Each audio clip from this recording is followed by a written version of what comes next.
Mesdames, Messieurs, peuple congolais, pourquoi le défunt Premier ministre André Milongo avait-il réussi la période de transition politique au Congo-Brazzaville? Laquelle période de transition s'est déroulée entre 1991 à 1992. Mesdames, Messieurs, peuple congolais, vous savez que le Premier ministre André Milongo fut élu à la conférence nationale souveraine de 1991. Il a été élu le 10 juin. Il avait été élu le 10 juin 1991. Bon, vous savez que le pouvoir était maintenant du côté des Milongo. En 1991, quand on sortait de la conférence nationale, le pouvoir c'était l'exécutif avec Milongo. Mais Sassou Nguesso n'était plus rien. Sassou était devenu qu'un président symbolique. On lui avait attribué ce rôle-là pour qu'il puisse se présenter aux prochaines élections présidentielles de juillet 1992. Ce qui fut fait. Mais un véritable pouvoir, c'était au niveau exécutif, c'est-à-dire à travers le Premier ministre André Milongo et son gouvernement, et puis au niveau des armées. Mais qui était à la tête des armées? C'était justement Jean-Marie Michel Mokoko, le général. Mesdames, Messieurs, pourquoi le Premier ministre André Milongo avait-il réussi la période de transition? Bon, moi je pense qu'il avait simplement respecté la feuille de route de la période de transition, telle qu'il a été édictée pendant la conférence nationale. On est bien d'accord? Donc il a commencé d'abord par apaiser, rassurer et appliquer la feuille de route d'ailleurs. Vous savez la fameuse phrase qu'il avait dit: je ne suis otage d'aucune tribu. Et ça va faire comme une liesse générale au niveau de la classe politique intellectuelle. Je ne suis otage d'aucune tribu. Vous voyez quel impact positif ça a entraîné au niveau de la confiance du peuple et surtout de toute la classe politique intellectuelle face à ce Premier ministre un peu extraordinaire qui d'ailleurs, il faut le dire, qu'il avait une maîtrise obtenue à Nancy. Il est aussi énarque, il a fait l'ENA. Ce fut aussi un ancien fonctionnaire de la Banque mondiale. Mesdames, Messieurs, je ne suis otage d'aucune tribu. Et voilà, c'était lancé. Mais aussi, il a réussi déjà au niveau, quand je dis apaiser, rassurer et appliquer la feuille de route, il faut voir que au niveau des institutions déjà, ou des acquis de la conférence nationale, il n'a jamais dévié ni à 10 degrés, ni à 90 degrés, et encore moins à 190 degrés des acquis de la conférence nationale. Bien au contraire, il a su simplement appliquer ce qui a été dit. Mesdames, Messieurs, pourquoi le Premier ministre André Milongo avait-il réussi la période de transition de 1991 à 1992? Bon, je vous dis que c'est une tête, c'est déjà un cerveau. Mais en dehors de sa capacité intellectuelle, incontestable, bon, il avait une volonté politique de servir son pays. Je vous informe qu'il vivait aux États-Unis, à la Banque mondiale, ou à Washington, ou à New York ou à Washington précisément. Donc il est revenu pour servir son pays. Donc il avait l'esprit, comme on voit dans le monde anglo-saxon, l'esprit anglo-saxon du management. Donc il a managé une équipe de ministres et de conseillers compétents.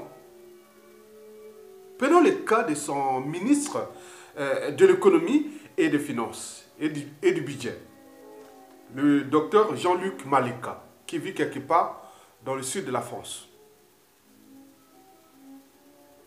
l'argentier de la période de transition, le pilier du pouvoir du gouvernement de Milongo. Milongo a remanié 4 fois son gouvernement pendant cette période de transition. Mais le ministre de l'économie et des finances a eu plus de responsabilités. Chaque fois qu'on remaniait, on lui donnait plus de responsabilités. Ce ministre s'appelle Jean-Luc Maleka. Il fut le coordonnateur général des Assises nationales du Congo sur la place de Paris entre 2014 à 2015. Mesdames, Messieurs, le docteur Jean-Luc Maleka, ancien DG des impôts et puis du budget, docteur en économie. Et il a fait l'école du trésor public et compagnie. Mesdames, Messieurs, bon, le cas Maleka, Maleka, quand il est arrivé avec son premier ministre, ils étaient en symbiose. En plus, ils ne se connaissaient pas. Milongo est venu le choisir.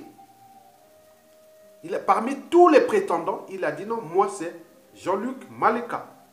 C'est un monsieur originaire de la région de la Likwala. Il est originaire de Bétou. Voilà. Donc, il a choisi Maleka.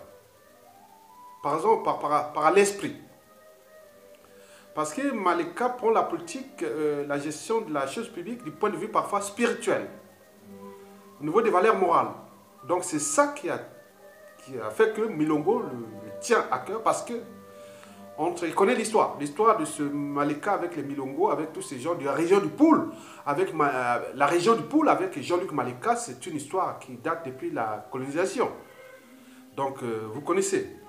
Donc entre l'Ari Congo et Congo, les Congos, parce que Milongo c'est un Congo. Et il connaît cette histoire-là, l'histoire avec les Boganda, avec tous ceux qui connaissaient ça.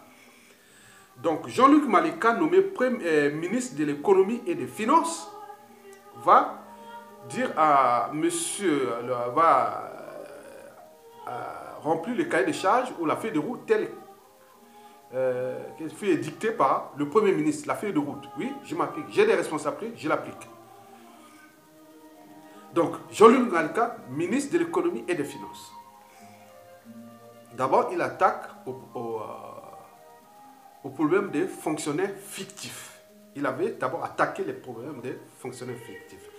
Quand pendant Sassou Nguesso 1, c'est-à-dire de 1979 à 1991, à peu près, il y en avait 5000 fonctionnaires fictifs. Et en plus de ça, avant de partir, Sassou Nguesso a fait gonfler beaucoup de fonctionnaires fictifs. C'est pour emmerder la période de transition quelque part. C'était pour emmerder. Milongo, avec son premier ministre de l'économie et des finances, bon, il se décide, bon, on supprime 5000 fonctionnaires fictifs.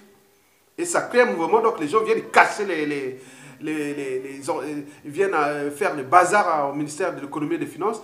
Et là intervient les armées avec le chef d'état-major des armées, le général Mokoko, dit non, respectez les règles. Vous étiez des fonctionnaires fictifs, on n'en veut plus. Donc faites ça appliquer. Donc l'armée est intervenue pour dégager ces profiteurs fictifs des deniers publics. Et là, l'affaire fut réglée. Donc 5000 fonctionnaires de moins. Sans programme d'ajustement structurel du FMI ou autre, ni rien du tout. Là, c'était vraiment au centre de la raison, du respect des règles et des statuts et autres. Bon, 5000 fonctionnaires, boum, dans l'eau. Après ça, Maleka va s'attaquer à la renégociation de la dette avec le FMI, le Fonds monétaire international, et aussi auprès des créanciers du Congo. Et là, il a fait avec une méthode simple. C'est-à-dire apaiser, rassurer et montrer que, voilà, montrer la confiance, qu'on est avec des acteurs responsables. Et ça, bingo, ça marchait. N'oublions pas les négociations au niveau du pétrole, du bois et autres. Donc, ils ont négocié ces choses-là que lui-même il dira, parce que moi je l'appelle tous les jours, on s'appelle ministre Maleka, c'est un ami. Bon, donc, connaît ça, comment il a négocié ça. Donc, résultat, les comptes publics sont revenus plus ou moins à l'équilibre, c'était revenu plus ou moins à l'équilibre. Donc, on a pu payer les salaires des fonctionnaires, les bourses des étudiants, et organiser même le référendum et les élections sans aller demander l'aide à l'extérieur. Vous voyez déjà ça? Seulement en un an, entre le 10 juin au 26 juillet, 10 juin 1991 au 26 juillet 1992. Exactement, parce que 13 mois seulement. Donc la suite, on la connaît. Mesdames, Messieurs, pourquoi le Premier ministre André Milongo avait-il réussi la période de transition politique de 1991? Bon ben, il faut voir qu'il a été élu devant l'Issouba. Il y avait une élection interne pendant la conférence. Bon, moi au départ, pour mon âme et conscience, j'étais pour l'Issouba, mais il a été battu pendant cette période-là. Pendant bon, Milongo a été élu à la place de l'Issouba, mais l'Issouba est venu président après. Bon, bref. Donc, lui, c'est qu'il avait une mission. Il avait une mission. C'était d'abord ramener les comptes publics à l'équilibre et mettre le processus de la démocratie tel, en tenant compte des règles qui ont été fixées pendant la période de la conférence nationale. Donc, il a organisé le référendum sans problème. Du 15 mars 1992, la Constitution votée, sans problème. Il a organisé 4 élections, jamais contestées. Les locales pour les maires, les législatives pour les députés, et les sénatoriales pour les sénateurs et l'élection présidentielle, jamais contestée. Chapeau. Donc c'est ça qu'on appelle du boulot. Et pourquoi? Parce qu'il avait l'esprit de défendre ce pays. Donc on nous manque des gens pour défendre le Congo. Et c'est ça l'esprit que Milongo a voulu apporter. Mais hélas, le Congo, on est toujours là, on ne respecte pas les gens dignes. Les dignes fils. On peut faire rester toujours dans la culture des amalgames, du négationnisme et autres. Et à côté, les mauvais, trop mauvais pour être utiles à l'intérêt général, on profite. Aujourd'hui, le Congo aujourd'hui est dirigé par des mauvais. Des gens qui n'ont aucune éthique, même morale, en politique, ou même les sons de l'intérêt de l'État. Du vivre ensemble. Et sinon, ça se saurait. Mesdames, Messieurs, peuple congolais, nous sommes dans un pays seulement de 342 000 km². 5 millions d'habitants. Et encore. La plupart sont à l'étranger. Troisième producteur de bois de précieux du continent. N'oublions pas quatrième de pétrole. Et peut-être 2018-2019, on reviendra au troisième rang africain de pays producteurs de pétrole. Avec les minéraux, les services, les programmes d'ajustement structurel des dettes et autres. Mais comment se fait-il qu'un pays, un pays comme ça puisse être à 90% dans la merde, où le peuple est dans la merde, surendetté, en mort clinique et autres? Il y a un problème. Donc le problème qui est là, on le connaît. Parce que dans toute organisation, qu'elle soit État, entreprise ou association, quand il y a un dysfonctionnement, c'est celui qui a la tête qui en est responsable. Le poisson pourrit toujours par la tête.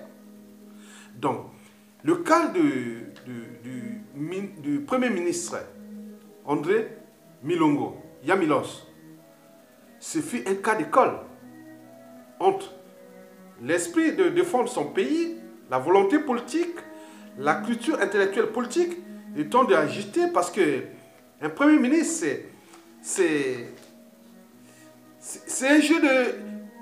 Il faut prendre poste là comme avec des mots-clés. Arbitrage, positionnement, dialogue, consensus, antagonisme, complémentarité, synergie, matière grise, etc., etc. Géostratégie, géopolitique, etc. C'est ça l'esprit. Mais qui a cet esprit dans ce gouvernement ou ce pouvoir de merde de la Nouvelle République? Mesdames, Messieurs, peuple congolais, donc nous avons un problème avec la tête. La tête est pourrie et ça enchaîne tout le temps. Donc, l'État n'existe plus, le vivre ensemble n'existe plus, et voilà. Mesdames, Messieurs, donc nous avons de défendre pour réarracher d'abord notre liberté, notre dignité et récupérer notre pays. Regardez ce que le ministre Malika, le champion, je pense qu'il fut l'un des meilleurs. Je pense que s'il y a top top 2 ou top 3. Au top 3 des ministres de l'économie et des finances du Congo, que le Congo a connu, il est parmi les 3. Pendant Sassou Nguesso, il n'y a pas eu aucun, il n'y a aucun. Pendant Sassou, tout ce qu'il y avait. Donc il y a écrit pendant la période de transition et même peut-être avant. Mais pendant Sassou Nguesso, 1, 2, 3, il n'y a rien. Il n'y a pas de ministre de l'économie et des finances qui a la carrure ou la notoriété ou la valeur ajoutée de Jean-Luc Malika. Ça, il faut le reconnaître. Donc Jean-Luc Malika pense que bon, ben, si Sassou Nguesso chute, bon, ben, il faudra repenser l'esprit de Milongo et aussi l'esprit de défendre d'abord la productivité, parce qu'on ne fait pas du social sans argent. Donc je pense que Malika a envoyé ce message-là, que si Sassou tombe, il y aura des priorités. Il a dit que la première priorité sera de renégocier tous nos contrats signés avec nos créanciers. D'autres sont, il y a des contrats illégaux, illicites et autres. Il faudra voir tous ces trucs-là, comme les subprimes. Donc il faut faire tout, il faut faire un assigné. Et deuxièmement, dans cette priorité, donc il faut faire l'audit des comptes publics. En tenant compte des recettes, des dépenses et tout ce qui font le fonctionnement des administrations par rapport. Donc il faut faire vraiment une audit. Un audit là, total. Et après, bon, donc après avoir fait ça, il faudra repenser l'économie congolaise. Oui, au niveau d'abord macroéconomique.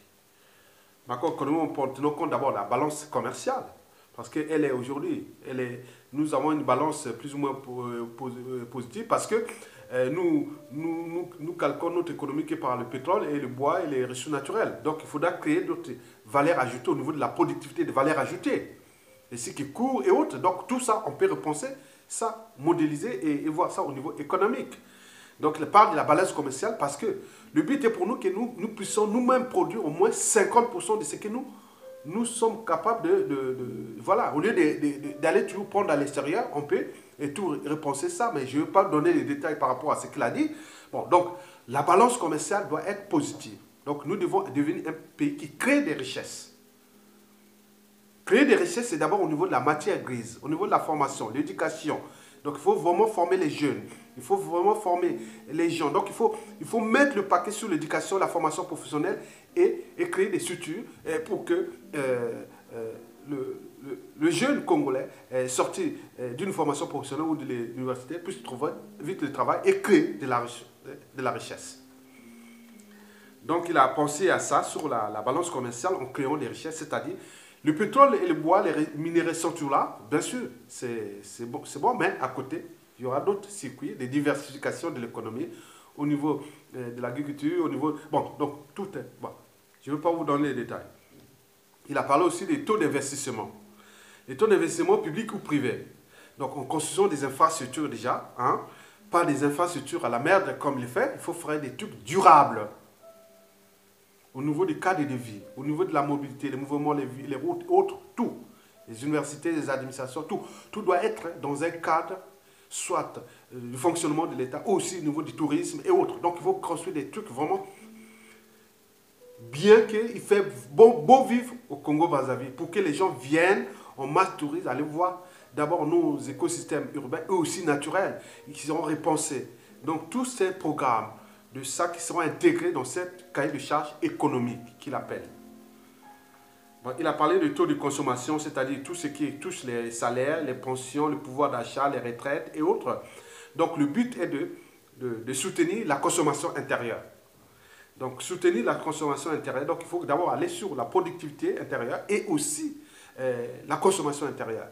Qui, par exemple, passer plus l'économie les transactions en numéraire vers les transactions financières en écriture.